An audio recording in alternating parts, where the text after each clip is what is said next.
Hay momentos en la historia en que un solo hombre o una sola mujer puede torcer el destino de millones. Momentos en que el miedo reemplaza a la libertad, en que el silencio se convierte en la única forma de sobrevivir.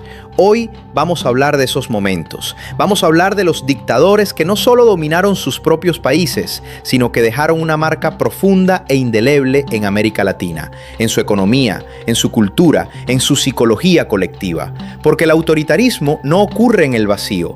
Cada tiranía tiene raíces, tiene cómplices internacionales, tiene consecuencias que se extienden más allá de las fronteras. Y América Latina ha sido, durante gran parte del siglo XX, el escenario perfecto para esa tragedia repetida. Regímenes que llegaron con promesas de orden y prosperidad y que dejaron tras de sí terror, exilio y cicatrices generacionales.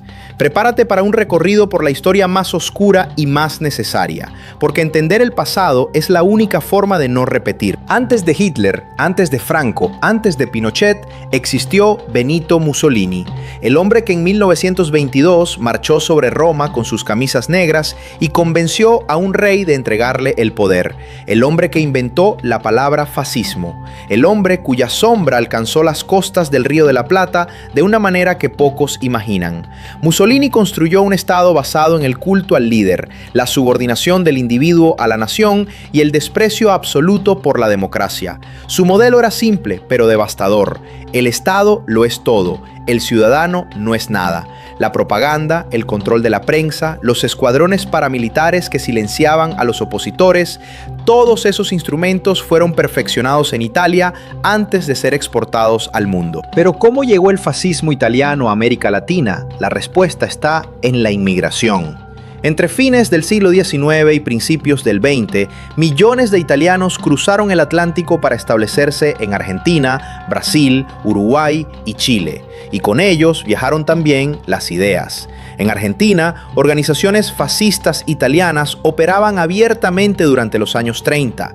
En Brasil, el movimiento integralista de Plinio Salgado, con sus uniformes verdes, sus saludos y su retórica ultranacionalista, bebió directamente de las fuentes de Mussolini. El impacto fue cultural, ideológico y político. Cuando Juan Domingo Perón regresó de Europa en los años 40, llevaba en la maleta una profunda admiración por el modelo corporativista italiano. El peronismo, que definiría la política argentina durante décadas, fue en parte un hijo bastardo del fascismo europeo adaptado a la realidad latinoamericana. Hay pocos nombres en la historia humana que carguen el peso del de Adolf Hitler, el canciller del Tercer Reich, el arquitecto del Holocausto, el hombre que llevó a Europa al borde de la extinción civilizada. Pero la historia de Hitler y América Latina no termina con la derrota de 1945. En muchos sentidos, comienza ahí.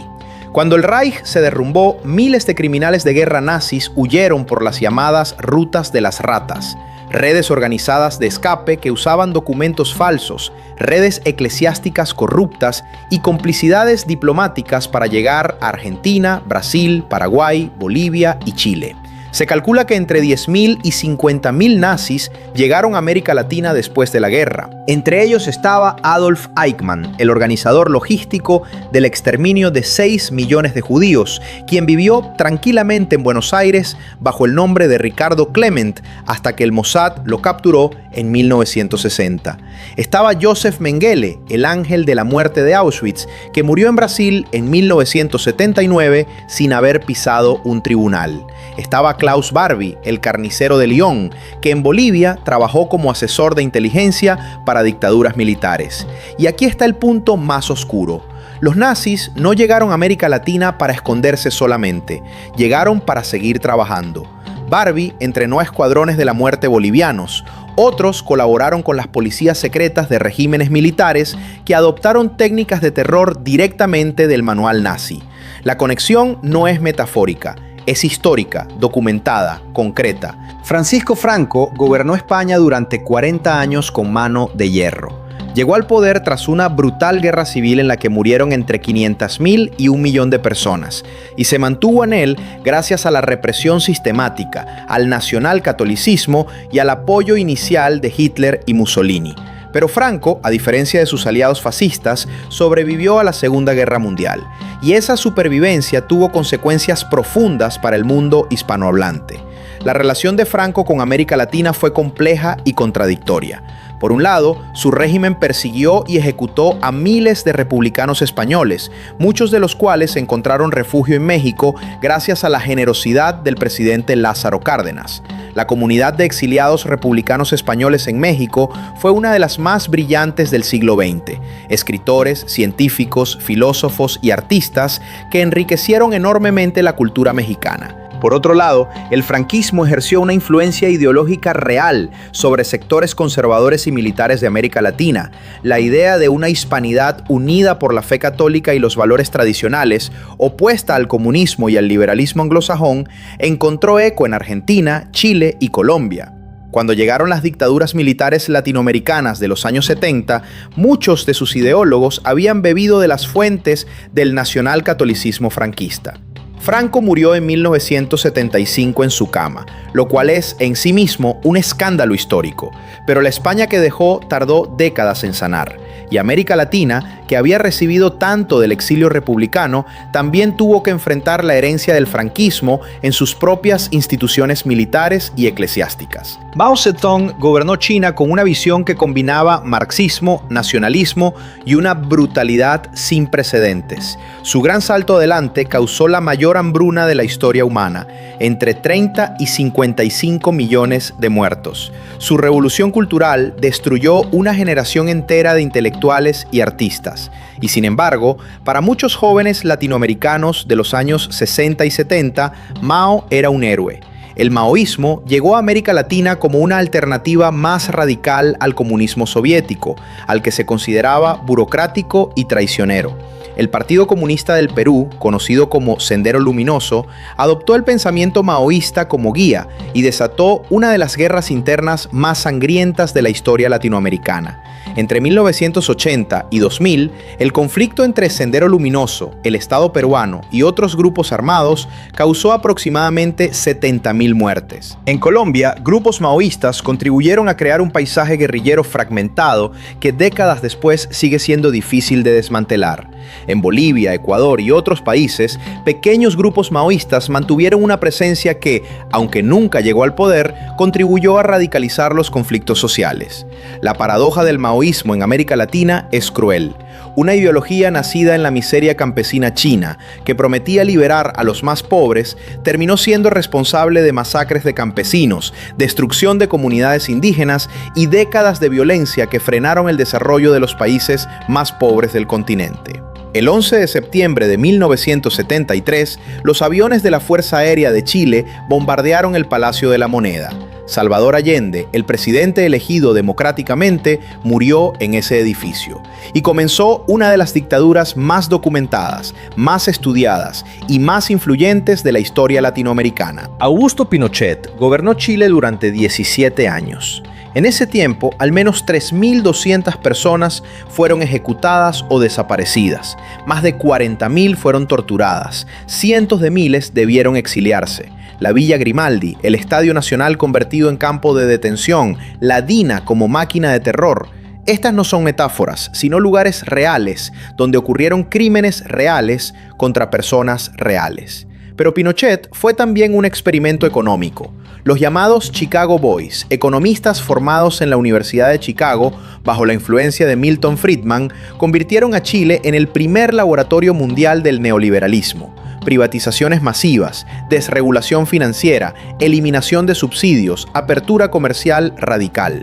El milagro chileno fue celebrado en los círculos financieros internacionales mientras se construía sobre una base de represión y desigualdad brutal. El impacto de Pinochet en América Latina fue doble. Mostró que los militares podían derrocar gobiernos de izquierda con apoyo de Estados Unidos y demostró que las políticas neoliberales podían implementarse si se silenciaba la oposición. Ese modelo fue replicado, con variaciones, en Argentina, Uruguay, Brasil y otros países durante los años 70 y 80. Uno de los capítulos más oscuros de la historia latinoamericana no fue obra de un solo dictador, sino de varios trabajando juntos.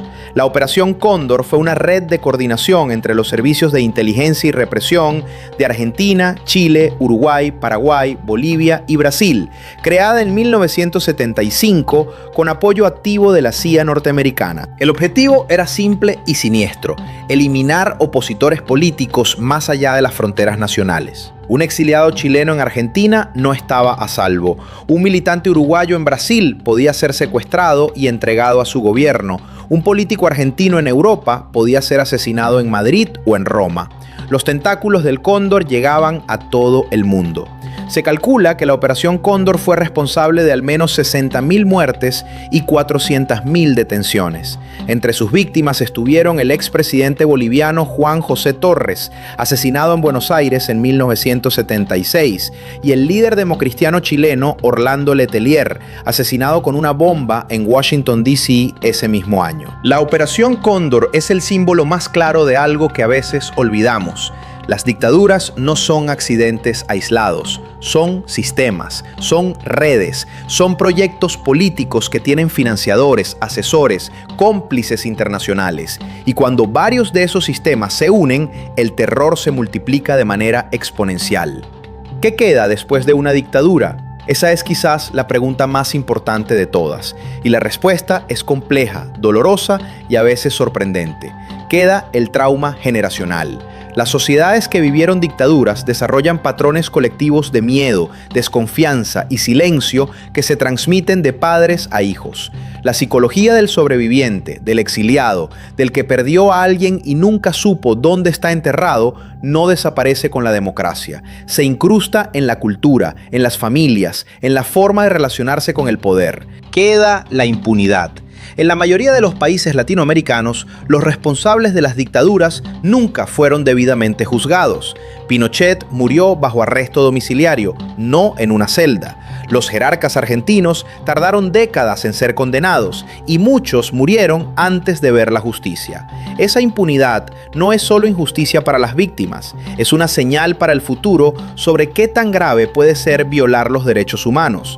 Pero también queda la resistencia. Los movimientos de derechos humanos latinoamericanos, las madres de Plaza de Mayo, las abuelas que recuperaron a los nietos robados, los periodistas que arriesgaron su vida para documentar los crímenes, todo eso también es legado.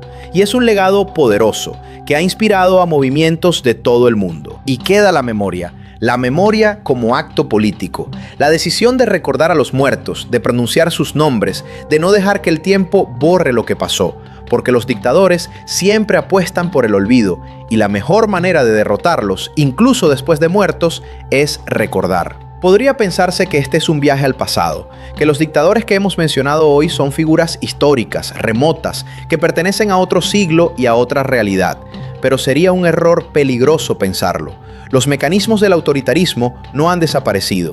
El culto al líder, la desconfianza hacia las instituciones democráticas, la promesa de orden y seguridad a cambio de libertad, el uso del miedo como herramienta de control, todos esos elementos siguen presentes en la política latinoamericana y mundial del siglo XXI. La diferencia es que hoy se presentan con nuevos ropajes, nuevas tecnologías, nuevas palabras. La historia de los dictadores que cambiaron el mundo no es una historia de monstruos excepcionales que aparecieron de la nada. Es una historia de cómo las sociedades pueden permitir paso a paso la erosión de sus libertades. Una pequeña censura aquí, una detención arbitraria allá, un tribunal capturado, una prensa amordazada. Cada uno de esos pasos pareció pequeño en su momento. El resultado fue el terror.